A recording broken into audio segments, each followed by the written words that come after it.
Hey everybody, and welcome back to Lindsey's Little Library. So I'm here today with a book haul. Now, some of you might remember that I did make a bit of a commitment at the beginning of the year. I'm going to try to go as long as I possibly can this year without buying any new books, unless it's book of the month. And I'm also going to add in, unless I have to do it for book club. I am part of a book club at my work where I am expected to read those books. So it gets a little messy in there, so I'm allowing grace with those two reasons. But I still have a book haul because I have some Christmas books that I didn't haul that were a little delayed, and I have amazing subscribers who have shared and sent on some books from them. And then I have my book of the month books. So it's not a huge book haul, but enough to come on here and kind of show you what I've got. So first, let's talk about the amazing and awesome subscribers and friends that I have made in this bookish world. Never thought when I started this that I would find some of the friendships that I did. I'm humbled by it. It's so awesome. So first one is Jenna, and look at this card she sent. Oh my God, seriously, it's gorgeous. But she knows how much I loved Lilac Girls, and so she passed on Martha Hall Kelly's book Sunflower Sisters to me. She got an arc of it. I don't even care what it is about. I'm gonna read it. So we can learn a little bit about it, huh? Okay, so Sunflower Sisters tells the story through the eyes of three women. Sounds familiar. This time making their way through the American Civil War. Hello. It's a story still so remarkably relevant of a country torn in half by the terrible practice of slavery, and how women find love and service and survive terrible hardships, even when posed with heartbreaking challenges and choices.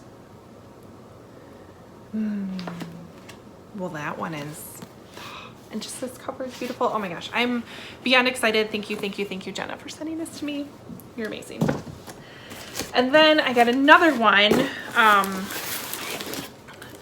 So Chandel, I think we were talking on Instagram as well, another subscriber who had a book for me that I was super excited about, so she sent it my way.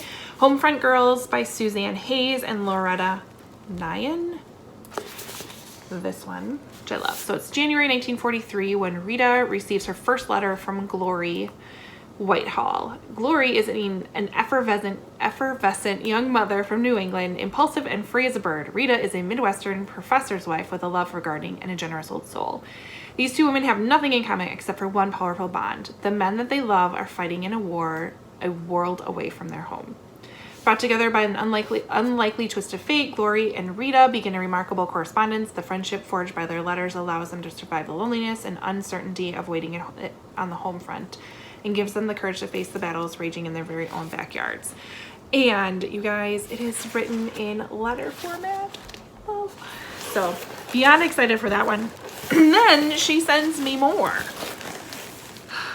You guys, so I have Hopscotch Summer by Annie Murray, and she said she hates this cover, which I agree. I'm not a huge fan of this cover, but she said the book is fantastic. So we have the impoverished area, 1930s Birmingham. We have Emma Brown's life is turned upside down when her mother Cynthia has another baby.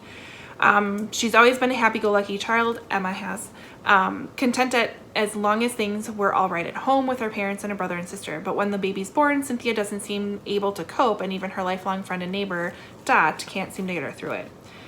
So that's the mom. Cynthia's husband, Bob, tries his best, but when he feels he's losing the wife he loves so much, he turns to drink. Poor Emma can't keep up with looking after the household, and soon it seems that the only solution to Cynthia is to go and stay with a tyrannical older sister on the other side of the city. Life gets even harder for Emma with her mother away, and she decides it's time to bring her home, but the woman she discovered is very different to the mother that she remembers. Sounds interesting, so I'm super excited for that as well. Then she sends me Tim Hortons coffee, love, and some M&Ms. Like, totally spoiled me, so thank you. Thank you both for that. You did not have to do any of that, but I appreciate it. The next one I was sent as an ARC. Maybe not an ARC. Looks like it's a fin. Oh no, it's an ARC. This is Finding Freedom by Erin French. So this is a memoir about Erin's experience. It says a cook story remaking a life from scratch. And so she is the she's the chef of the critically acclaimed restaurant The Lost Kitchen. And it just talks about her, how she grew up, how she fell in love with food, fell in love with cooking, and then the struggles it took for her to get to where she is.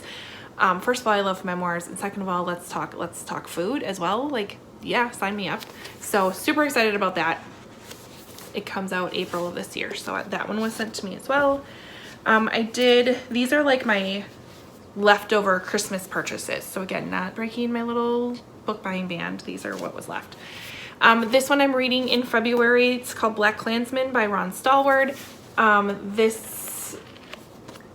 He was the first black detective in the history of the Colorado Springs Police Department. He came across a classified ad in the local newspaper asking all those interested in joining the Ku Klux Klan to contact a P.O. box. So he did his job and responded with interest using his real name while posing as a white man. His decision launched what is surely one of the most audacious and incredible undercover investigations in history. During the months-long investigation, Stallworth sabotaged cross burnings, exposed white supremacists in the military, and even fooled David Duke himself. So it's the true story. It's also was turned into a movie, but this is my book club read for February, so I have that. I picked up the latest two Colleen Hoover books that I had not gotten yet. So we have Layla and Heartbones. I don't know what they're about, and I don't care. I know this one's more of a romance. This one's more psychological. I will love both of them, I'm sure. I also picked up The Orphan Collector by Ella Marie Wiseman. I love Ella Marie Wiseman, one of my favorites. She's just fantastic. So this is fall of 1918. We have 13-year-old German immigrant Pia Lang longs to be far from Philadelphia's overcrowded streets and slums and from the anti-German sentiment that compelled her father to enlist in the U.S. Army, hoping to prove his loyalty. But an even more urgent threat has arrived. Spanish influenza is spreading through the city. Soon dead and dying are everywhere. With no food at home, Pia must venture out in search of supplies, leaving her infant twin brothers alone. This gives me As Bright as Heaven vibes for sure. So gotta read that one. And then I also picked up Hollowpox, The Hunt for Morgan Crow by Jessica Townsend. This is the third book in the Nevermore series. I don't want to know anything about it, except I just saw this big writing. Why do I do that? Don't want to know anything about it, but it's following Morgan Crow in this world of Nevermore and the adventures that she has, and I am beyond excited to keep going with that story as well. All right, last few books. My trusty old Book of the Month books are here. One of them that I picked up is The Survivors by Jane Harper. I read The Dry by Jane Harper a year or so ago, and I really enjoyed her writing. So this is her newest one that came out. I don't know anything about it. So even the deepest secrets rise to the surface. Dun, dun, dun. But I'm excited about that one. All right, then I picked up The Dating Plan by Sarah Desai. So this one, we have Daisy Patel is a software engineer who understands lists and logic better than bosses and boyfriends. My girl. With her life all planned out and no interest in love, the one thing she can't give her family is the marriage that they expect. Left with few options, she asked her childhood crush to be her decoy fiancé.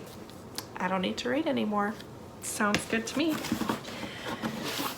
And then I got Goodnight Beautiful by Amy Malloy. I want to say, where did I see this? Instagram maybe? I'm not even sure, but I know I read somebody's review on it and they thought it was a fantastic thriller. It says a handsome psychotherapist, his lonely wife, and in his home office, a ceiling vent. You'd listen too, wouldn't you? So I grabbed it, don't want to know anything else about it. And then for the beginning of the year, you could get one of their, what was like their best book of 2020 for free, which I already owned, or one of the finalists. So I got this one. Girl with a Louding Voice was the only one that I didn't have. Let's see. All You Have Are Your Words. Powerful and extraordinary moving debut, sings from the page in a voice you won't soon forget. I've seen it everywhere. I've heard beautiful things. I picked it up. We added it to the cart. So those are my new books. That's still quite a stack considering I am not buying books right now. But it's okay because it's all gonna wash out in the end, right? All comes out in the wash. That's what my mom always says. It all comes out in the wash. So let me know of these books if there's anything you really want I should be picking up sooner than later.